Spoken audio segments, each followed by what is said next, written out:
Friends, இன்னைக்கு நம்ம அடிப்படை சட்டம் அறிவோம் சேனல்ல என்ன பார்க்க போறோம்னா, புகார்ல பார்ட் 3 அப்படின்ற விஷயங்கள பார்க்க போறோம். இந்த பார்ட் 3ல என்ன விஷயங்கள்னா, நீங்க ஒரு புகார எழுதிடுறீங்க. அத போலீஸ் ஸ்டேஷன்ல எப்படி குடுக்கறது? அண்ட் ஆன்லைன்ல புகார எப்படி பதிவு செய்றது?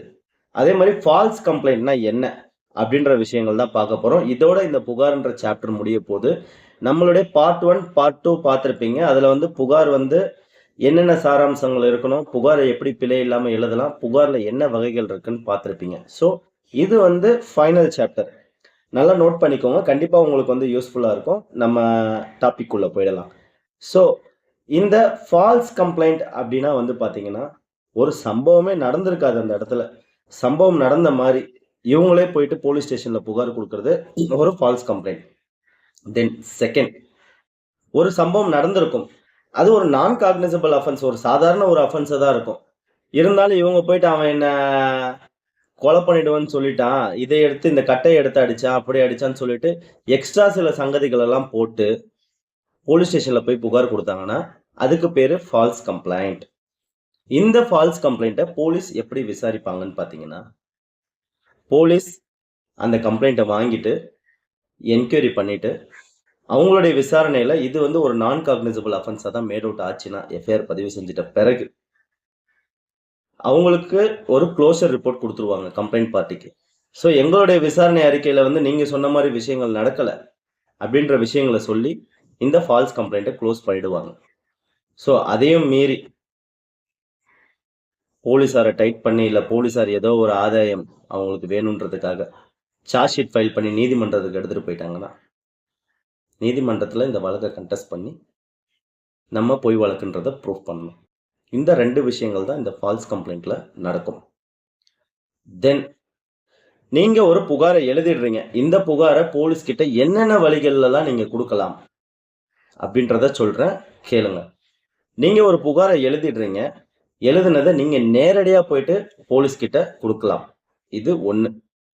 2வது, உங்களுக்கு புகார் எழுத தெரியல அப்படின்னா, நேரடியா காவல் நிலையத்துக்கு போயிட்டு, வாய்மொழியா நீங்க சொல்றத அந்த காவல் அலுவலர் எழுதி, அத உங்களுக்கு படிச்சு காட்டி, நீங்க அதுல கையெழுத்து போட்டு புகார சமர்ப்பிக்கலாம்.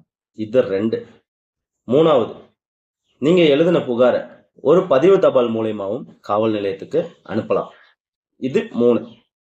தென் 4வது, த்ரூ ஆஃப் எலக்ட்ரானிக் மூலியமா, அதாவது மின்னணு வழியில் நீங்க ஒரு புகார் குடுக்கலாம். இந்த மின்னணு வழியில்னா என்ன அப்படின்னா, இந்த வாட்ஸ்அப், இமெயில், இந்த டெலிகிராம், இந்த ஆன்லைன் கம்ப்ளைண்ட்ஸ் இது எல்லாமே பார்த்தீங்கன்னா, இந்த எலக்ட்ரானிக் உள்ள வந்துரும். நீங்க த்ரூ ஆஃப் இந்த எலக்ட்ரானிக் ப்ரொசீடிங்ல கம்ப்ளைண்ட் குடுக்குறப்ப, வித்தின் 3 டேஸ், அதாவது 3 நாளுக்குள்ள நேரடியா காவல் நிலையம் போயிட்டு, நீங்க கையெழுத்து போட்டு அந்த புகார சமர்ப்பிச்சிடணும். இல்லையா, அந்த காவல் அலுவலர் இந்த மாரி புகார் வந்திருக்குது இமெயில்ல. நீங்க நேரடியா கையொப்பம் செஞ்சு புகார் குடுங்கன்னு சொல்லணும். சப்போஸ் போலீஸ் சொல்லலைன்னா, நீங்க நேரடியா போயிட்டு இந்த வேலைகள பண்ணுங்க. இதுதான் ப்ரொசீஜர். ஸோ இப்ப நம்ம ஆன்லைன்ல ஒரு புகார எப்படி பதிவு செய்யலாம்? டிஎன் போலீஸ் வெப்சைட்ல அப்படின்ற விஷயங்கள சொல்றேன். வீடியோவ தொடர்ந்து பாருங்க.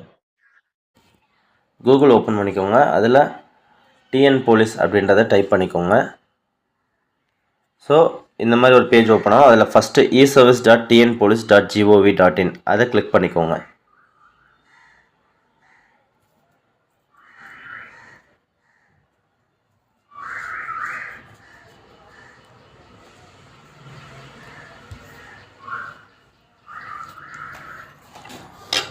இந்த மாதிரி போலீஸ் வெப்சைட் பேஜ் ஒன்று ஓப்பன் ஆகும். அப்படியே ஸ்க்ரால் பண்ணி கீழே வந்தீங்கன்னா ரெஜிஸ்டர் ஆன்லைன் கம்ப்ளைண்ட் இருக்கும், அதை கிளிக் பண்ணுங்கள். அதை கிளிக் பண்ண உடனே உங்களுடைய பேர் கொடுத்துக்கோங்க. அதேமாதிரி உங்களுடைய மொபைல் நம்பர் கொடுத்துட்டு கீழே செக்யூரிட்டி கோட் கொடுக்கும், செக்யூரிட்டி கோட் அடிச்சிருங்க.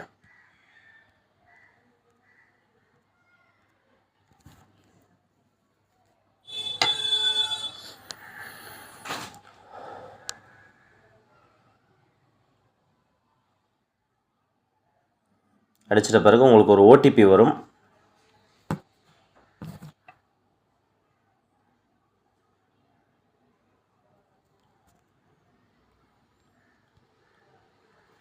அந்த ஓடிபி என்டர் பண்ணிடுங்க. ஓடிபி என்ட்ரு பண்ணிட்ட பிறகு அகெயின் உங்களுக்கு ஒரு செக்யூரிட்டி கோட் காட்டும். செக்யூரிட்டி கோட் போட்டுருங்க.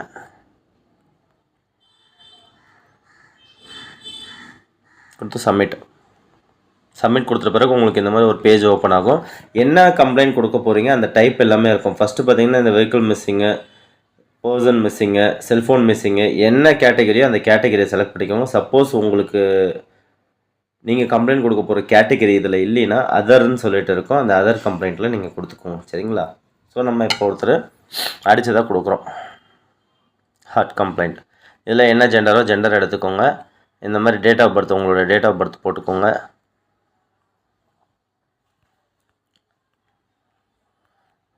உங்களோட டேட் ஆஃப் பர்த் போட்டுக்கோங்க. அதே மாதிரி உங்களுடைய அட்ரஸ்ஸு, உங்களுடைய மொபைல் நம்பர் டிஃபால்ட்டாக வந்துடும். உங்களுடைய மெயில் ஐடி வேணும்னா உங்களுடைய மெயில் ஐடி போட்டுக்கோங்க. என்றைக்கு நடந்தது சம்பவம் அந்த சம்பவத்தோட டேட்டு போட்டுக்கோங்க. எந்த பிளேஸில் நடந்தது, நம்மளுடைய புகார் வீடியோ பார்த்தீங்கன்னா தெளிவாக இருக்கும். இதெல்லாம் நான் சொல்லியிருப்பேன். அபவ் அட்ரஸ், அந்த அட்ரஸில் தான் நடந்தது. என்ன டிஸ்கிரிப்ஷன்,